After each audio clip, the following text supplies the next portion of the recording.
नारायणं नमस्कृतं नरं चैव नरोत्तमं देवी सरस्वती व्यासं ततो जयमुदीरयत् नष्टप्रायेषु अभद्रेषु नित्यं भागवतसेव्या भगवती उत्तमश्लोके भक्ति भवति नैष्टिकी कृष्णाय वासुदेवाय देवकी नंदनाय च नन्दगोपकुमाराय गोविन्दाय नमो नमः।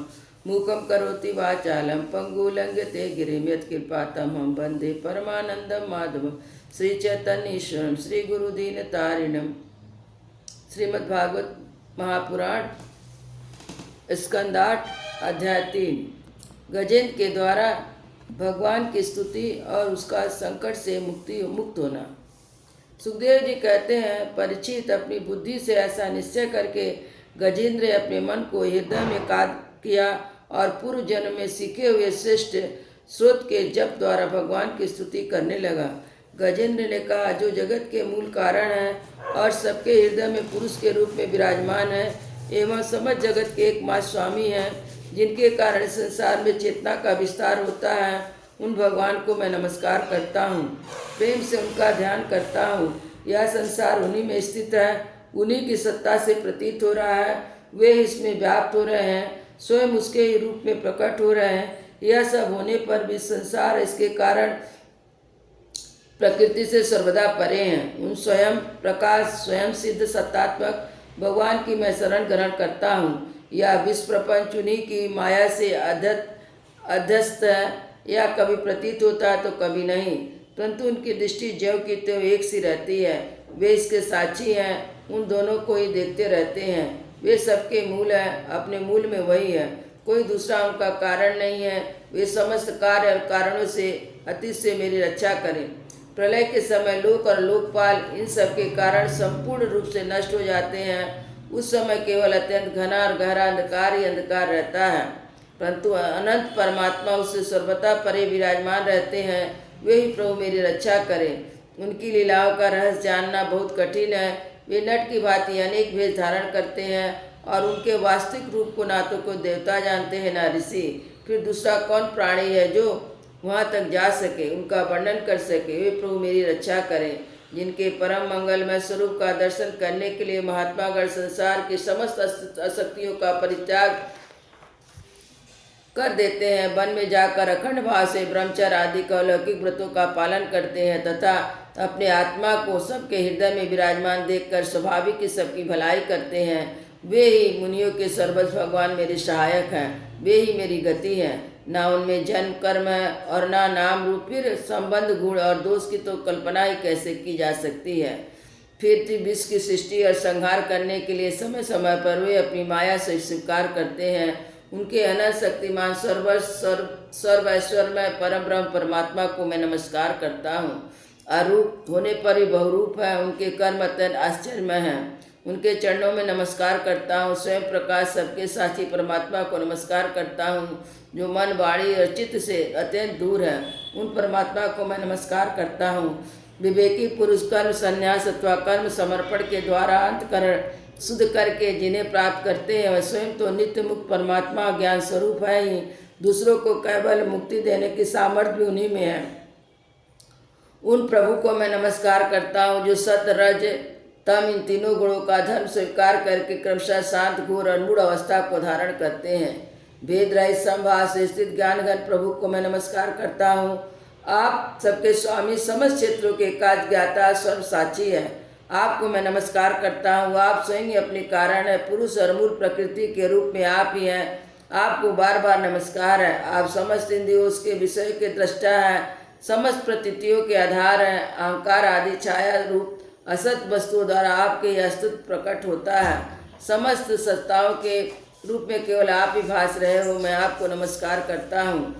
आप सबके मूल कारण है, आपका कोई कारण नहीं है। कारण होने पर भी आपसे विकार या परिणाम नहीं होता, इसलिए आप अनोखे कारण हैं। आपको मेरा बार बार नमस्कार है। जैसे समस्त नदी झरने आदि का परम आश्रय समुद्र है, वैसे ही आप समस्त वेद शास्त्रों के परम तात्पर्य हैं। आप मुझ स्वरूप हैं। समस्त संत आपकी शरण ग्रहण करते हैं, अतः आपको नमस्कार करता हूँ। जैसे यज्ञ के काष्ठरणी में अग्निगुप्त रहती है, वैसे ही आपने अपने ज्ञान के गुणों को माया से ढक रखा है। गुणों में क्षोभ होने पर उन्हें उनके द्वारा विविध प्रकार की सृष्टि रचना का आप संकल्प करते हैं। जो लोग कर्म संन्यास अथवा कर्म समर्पण द्वारा आत्म तत्व की भावना करके वेद शास्त्र से ऊपर उठ जाते हैं, उनके आत्म के रूप में आप स्वयं प्रकाशित हो जाते हैं। मैं आपको नमस्कार करता हूँ। जैसे कोई दयालु पुरुष फंदे में पड़े हुए पशु का बंधन काट दे, वैसे ही आप मेरे जैसे शरणागत की फांसी काट देते हैं। आप नित्य मुक्त हैं, करुणामय हैं, भक्तों का कल्याण करने में आप कभी आलस नहीं करते।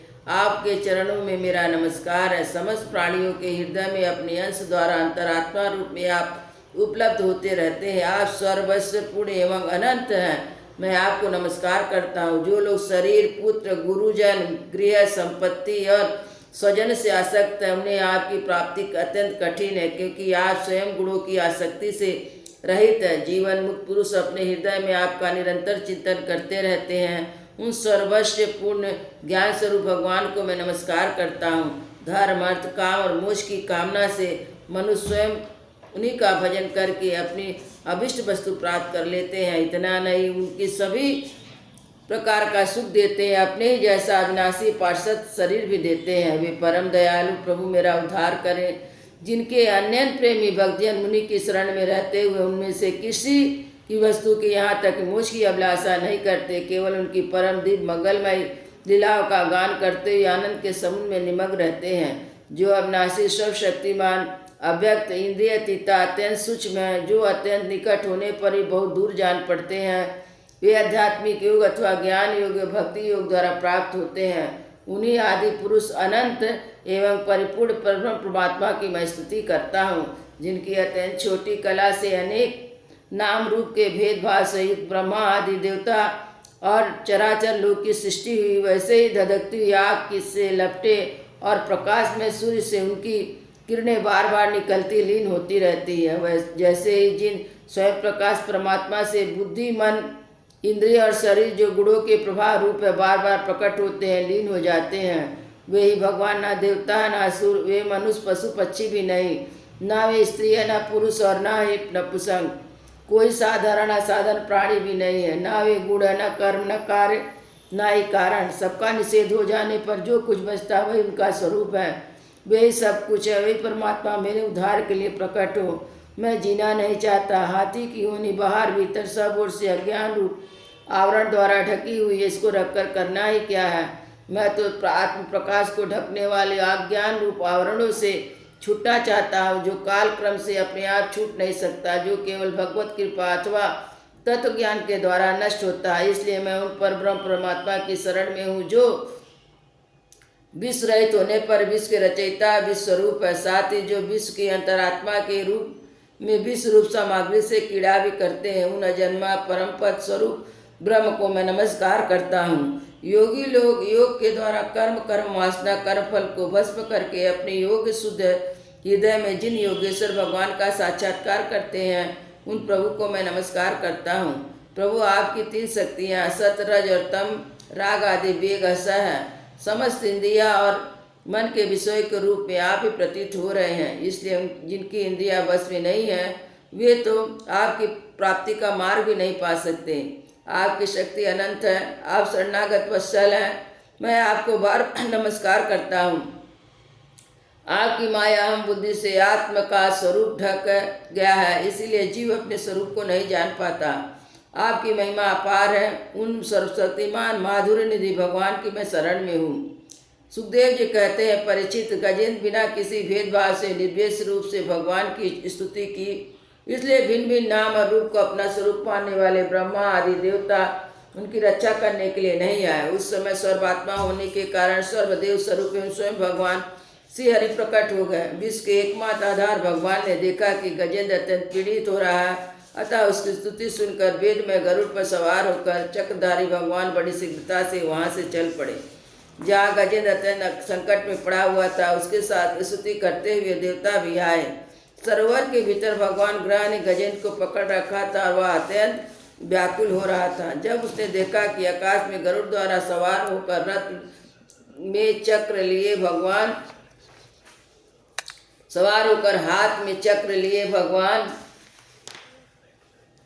श्री हरि आ रहे हैं, तब अपनी सूंड से कमल का एक सुंदर पुष्प लेकर उसने ऊपर को उठाया और बड़े कष्ट से बोला, नारायण जगत गुरु भगवान, आपको नमस्कार है। जब भगवान ने देखा कि गजेंद्र अत्यंत पीड़ित हो रहा, तब वे एक बार ही गरुड़ को छोड़कर कूद पड़े और कृपा करके गजेंद्र के साथ इग्रा को बड़ी शीघ्रता से सरोवर से बाहर निकाल लाए। फिर आज सब देवताओं के सामने भगवान श्री हरि चक्र से ग्राह का मुंह फाड़ डाला और गजेंद्र को छुड़ा लिया। वृंदावन बिहारी लाल की